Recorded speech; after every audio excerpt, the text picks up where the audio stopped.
ಗುತ್ತಿಗೆನಲ್ಲಿ 4% ಮೀಸಲಾತಿಯನ್ನು ಮುಸಲ್ಮಾನರಿಗೆ ಇಟ್ಟಿರುವಂಥದ್ದು ಅವೈಜ್ಞಾನಿಕ ಮತ್ತು ಸಂವಿಧಾನ ವಿರೋಧಿ ಎನ್ನುವಂಥ ಸಂಗತಿಯನ್ನು ಗೊತ್ತಿದ್ದರೂ ಕೂಡ ರಾಜ್ಯ ಸರ್ಕಾರ ಇವತ್ತು ಅದನ್ನು ಕೊಡಲಿಕ್ಕೆ ಮುಂದಾಗಿದೆ. ಮತ್ತು ಇದು ಅವೈಜ್ಞಾನಿಕ ಸಂವಿಧಾನ ವಿರೋಧಿ ಅನ್ನೋದನ್ನು ಸ್ವತಃ ಉಪಮುಖ್ಯಮಂತ್ರಿಗಳಾದಂಥ ಡಿ ಕೆ ಶಿವಕುಮಾರ್ ಅವರು ಇವತ್ತು ಒಪ್ಕೊಂಡಿದ್ದಾರೆ. ಇದರ ಅರ್ಥ ಕಾನೂನು ಬಾಹಿರ ಅಂತ ಗೊತ್ತಿದ್ದರೂ ಕೂಡ ಸದನದಲ್ಲಿ ಅದನ್ನು ಮಂಡನೆ ಮಾಡುವಂಥದ್ದನ್ನು ಮಾಡಿ ಜನರಿಗೆ ಘೋರ ಅನ್ಯಾಯವನ್ನು ಮಾಡುವಂಥ ಕೆಲಸವನ್ನು ಈ ಸರ್ಕಾರ ಇವತ್ತು ಮಾಡಿದೆ.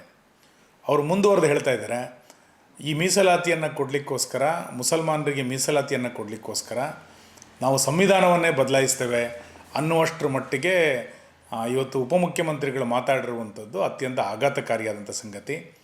ಈ ಹಿಂದೆ ಸಿದ್ದರಾಮಯ್ಯನವರು ಸಂವಿಧಾನ ಬದಲಾಯಿಸಿದರೆ ರಕ್ತಪಾತ ಆಗುತ್ತೆ ಎನ್ನುವಂಥ ಸಂಗತಿಗಳನ್ನು ಹೇಳಿದರು. ಈಗ ನಿಮ್ಮ ಉಪಮುಖ್ಯಮಂತ್ರಿಗಳೇ ಸಂವಿಧಾನವನ್ನು ಮುಸಲ್ಮಾನರಿಗೋಸ್ಕರ ಬದಲಾಯಿಸ್ತೀವಿ ಅಂತಂದಾಗ ನೀವು ಏನನ್ನು ಮಾಡಲಿಕ್ಕೆ ಹೊರಡ್ತೀರಿ? ಈ ರಾಜ್ಯ ಸರ್ಕಾರ ಮುಸಲ್ಮಾನರ ಓಲೈಕೆಗೋಸ್ಕರ ದಲಿತರನ್ನು ಮತ್ತು ಹಿಂದುಳಿದ ವರ್ಗದವರನ್ನ ಶಾಶ್ವತವಾಗಿ ಅನ್ಯಾಯ ಮಾಡುವಂಥ ಕೆಲಸವನ್ನು ನಿರಂತರವಾಗಿ ಮಾಡ್ತಾ ಬಂದಿದೆ. ನಾನು ಸರ್ಕಾರವನ್ನು ಆಗ್ರಹಿಸ್ತೇನೆ, ನಿಮ್ಮ ಸಚಿವ ಸಂಪುಟಕ್ಕೆ ಮತ್ತು ನಿಮಗೆ ಈ ಮೀಸಲಾತಿ ಸಂವಿಧಾನ ಬಾಹಿರ, ಕಾನೂನು ಬಾಹಿರ ಅನ್ನುವಂಥ ಎಲ್ಲ ಸಂಗತಿಗಳು ಗೊತ್ತಿದ್ದರೂ ಕೂಡ ಸದನವನ್ನು ದಿಕ್ಕು ತಪ್ಪಿಸಿ ಸದನವನ್ನು ಒತ್ತಾಯಪೂರ್ವಕವಾಗಿ ಈ ಮಸೂದನೆಯನ್ನು ಮಂಡನೆ ಮಾಡುವಂಥ ಪ್ರಯತ್ನವನ್ನು ನೀವು ಮಾಡಿದ್ರಿ. ಈಗ ಸಂವಿಧಾನವನ್ನೇ ಬದಲಾಯಿಸಲಿಕ್ಕೆ ಹೊರಡ್ತೀವಿ ಅಂತ ಹೇಳಿರುವಂಥದ್ದು ಅತ್ಯಂತ ದುರದೃಷ್ಟಕರವಾದಂಥ ಸಂಗತಿ.